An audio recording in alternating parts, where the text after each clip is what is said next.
Ah, the Prophet of Islam, slave trader, child rapist, wife beater, greatest man in history, according to the revelations his narcissistic mind came up with. PP asks, you keep saying he beated his wife. Can you please give me sources for this? I don't mean to poo-poo on your parade, PP, but yes, I can. I'll give you Sahih Muslim 2127, and I'll include the link in the description box so you can read it over and over and over again. In Sahih Muslim 2127, Muhammad sneaks out of Aisha's house in the middle of the night. Aisha doesn't trust him. Can't blame her for that. The guy was a total freak. Who knows what he was doing when he snuck out of the house in the middle of the night. So she follows him in order to keep an eye on him. After he heads home, she runs ahead and gets home before him and pretends to be asleep.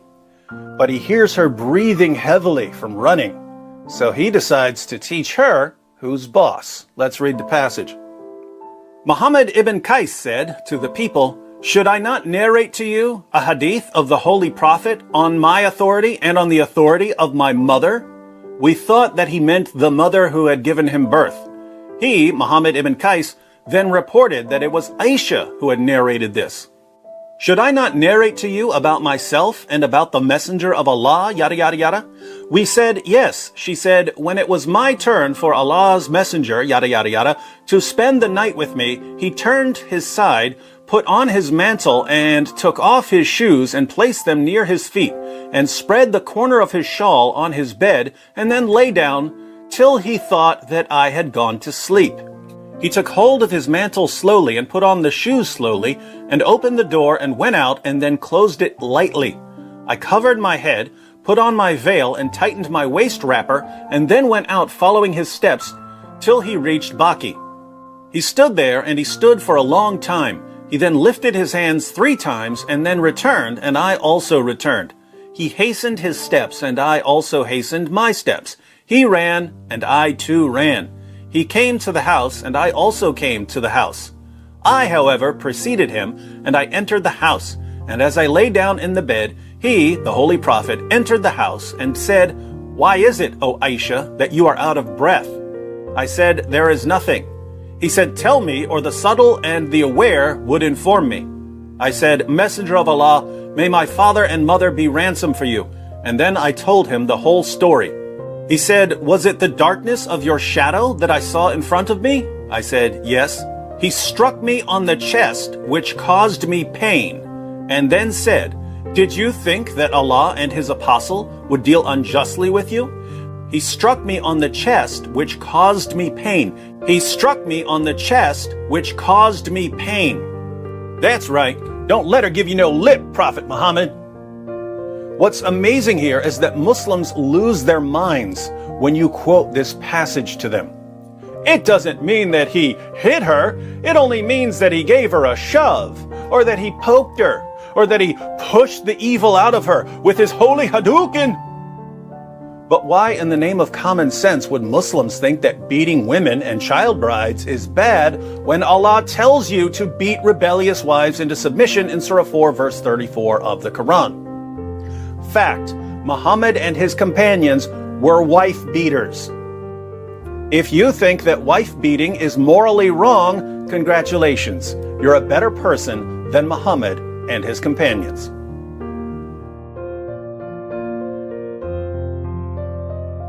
The claim that the Quran has been perfectly preserved and that the perfect preservation of the Quran is a miracle can be quite confusing to non-Muslims.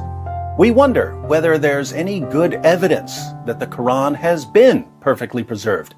We wonder how preserving a book would even qualify as a miracle. But I figured out a way to help non-Muslims understand the Muslim position. I figured out a way to make this as clear as the Quran itself.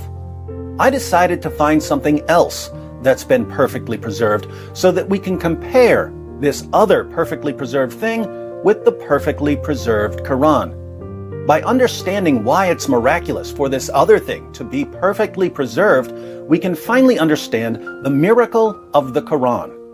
What did I find that's been perfectly preserved, just like the Quran? I found a perfectly preserved human being. I found a human being who has been perfectly preserved from the time he was born, just as the Quran has been perfectly preserved from the time it was revealed to Muhammad. You've probably never seen a perfectly preserved human being, but you will now. Here he is. His name is Yorick. Yorick has been perfectly preserved, just like the Quran. Just as the Quran has never changed since the time it was revealed, so also Yorick has never changed since the day he was born. Notice how every bone in Yorick's body has been perfectly preserved, just as every verse in Surah 33 of the Quran has been perfectly preserved, even though more than 200 verses are missing from that one chapter.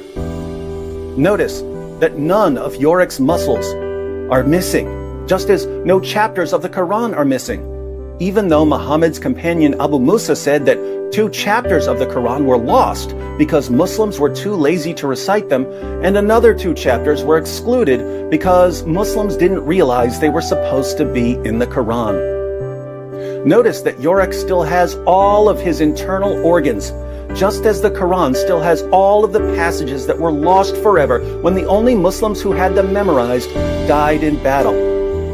Notice that these 2 perfectly preserved Yoricks are completely identical in every way, just as all Quran manuscripts are completely identical right down to the letter, even though there are tens of thousands of differences in different Arabic versions of the Quran. Now, you may still be confused. You may be wondering how Yorick can be perfectly preserved when, to you, he doesn't look like he's been perfectly preserved. But I have 2 responses. First, you don't know what Yorick looked like the day he was born, just as Muslims don't have a copy of the Quran from the time of Muhammad. Uthman burned all of the early copies of the Quran to cover up the differences. So we have no way of knowing how different today's Quran is from the original Quran, just as we have no way of knowing how different Yorick is from the day he was born. Second, if you don't believe that Yorick has been perfectly preserved from the day he was born, you don't understand how Islamic reasoning works. Yorick has been perfectly preserved because I say that he's been perfectly preserved, just as the Quran has been perfectly preserved because the compulsive liars we call Muslim scholars say that the Quran has been perfectly preserved. In Islam, all you have to do is say it, and saying it makes it true. Facts and evidence are completely irrelevant. Now we're finally in a position to understand the miracle of the perfect preservation of the Quran. What's the miracle? Well, think about it. Yorick has all the features of a man who died and whose body decomposed, even though he's been perfectly preserved.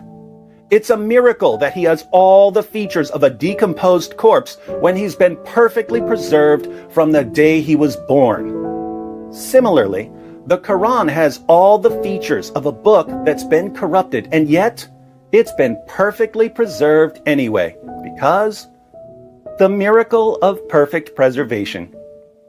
If you'd like to learn more about the perfect preservation of the Quran, be sure to check out my playlist on the many ways the Quran has been changed and corrupted, and the many ways Muslim scholars and apologists lie about the changes and corruption. You Muslims especially need to learn the history of your book. Unless, like poor Yorick, you don't have the guts.